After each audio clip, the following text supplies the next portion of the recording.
are two seemingly non-story stories in the news today. Children's cold medicine may now need a prescription. I mean, we're talking about Tylenol.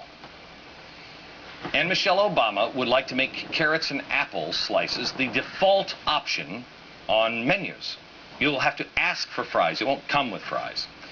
She wants to make fish and chips into fish and carrots, or fish and apples. Now, all the media is doing today is repeating these stories without saying what they mean. And here's what they mean. We are on an extraordinarily dangerous path because of Cass Sunstein. I've told you for a long time. And, you know, I get calls now from senators in Washington who are like, you know, I think you might be right about this. Really? Thank you for calling, Senator. Cass Sunstein, I've told you, is the most dangerous man in America. Why? Because he's our regulatory czar. When they pass a 2,500-page bill and nobody knows what is in it, it needs somebody to write the regulations. It's this guy.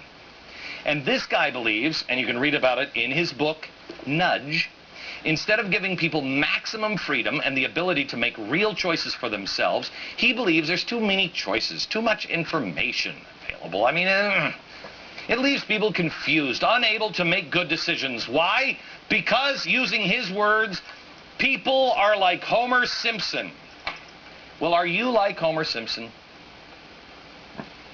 People like him are going to be exceptionally dangerous when what happens in Europe, or is happening now in Europe, starts to come to our shores.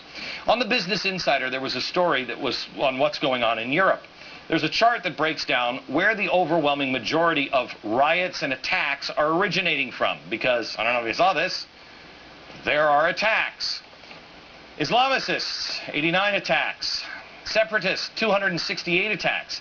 Left wing, I've seen the violence, 39 attacks. Right wing, 1. Okay, we get this. These are people who just want to separate from the country. And these are communist. Okay. The reason? Well, for the left wing, I can give you the reason. People have become dependent on welfare and entitlement programs, and sudden and massive financial cuts have to be made in order to save the country, and it caused a shock to the system. People felt lied to. Most people, they're not in with the left wing, they're not communists. But the communists have been saying, on Cloward and Piven, collapse the darn thing. They feel lied to as well because their politicians lied to them and said, hey, did you notice Bill Maher on Leno last night, who called the president a, well, I can't even say a bad word. Why did he say that? Because he's not left enough. That's what this is. The left coming out and saying, our government isn't left enough. They feel lied to. They were promised that they could spend and spend and spend, and they did so without any consequences. Some of them knew what they were doing. Well, the unions are part of it, and the unions don't want to let go of their bloated pensions. The state's now running out of cash, Cloward and Piven, calling Cloward and Piven, and the people stopped getting their handouts. Well, just this past weekend, there was rioting again in Greece. They're angry at the austerity measures. Now, which countries have the most violence? The ones that are in the worst shape. Spain and Greece. But there's more to come.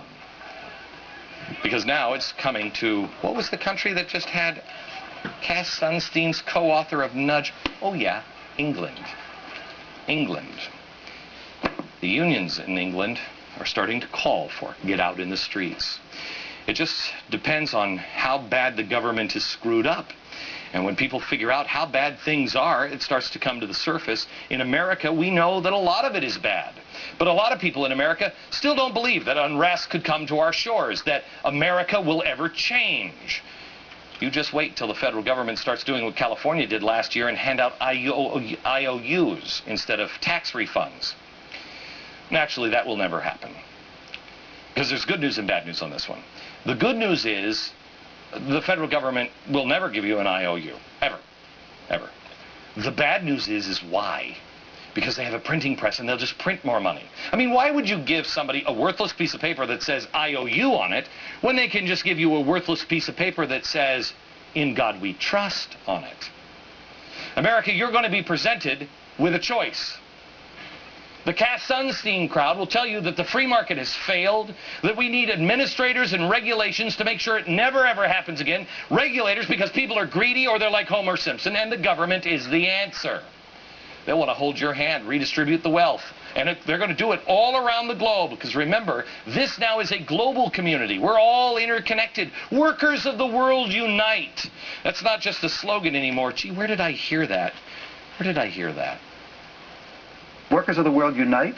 It's not just a slogan anymore. It's a way we're going to have to do our work. That's right, and you'll be nudged into it. And here's something extra spooky. It's not just SEIU, AFL-CIO. Here's Richard Trumka speaking to the Socialist Party in Canada. So how are we going to achieve a new global economic order, one that puts the needs and rights of workers front and center? And our efforts must be coordinated by strengthening the Council of Global Unions, which can help us ensure ongoing strategic planning and concentrated coordination, particularly with the Global Union Federation. By strengthening our global trade union movement, we can recover from the crisis, rebalance inequities in our financial system so that workers can go about rebuilding our lives. How do they do that when somebody in China is making 50 cents a day? How does a union, a global union, do that?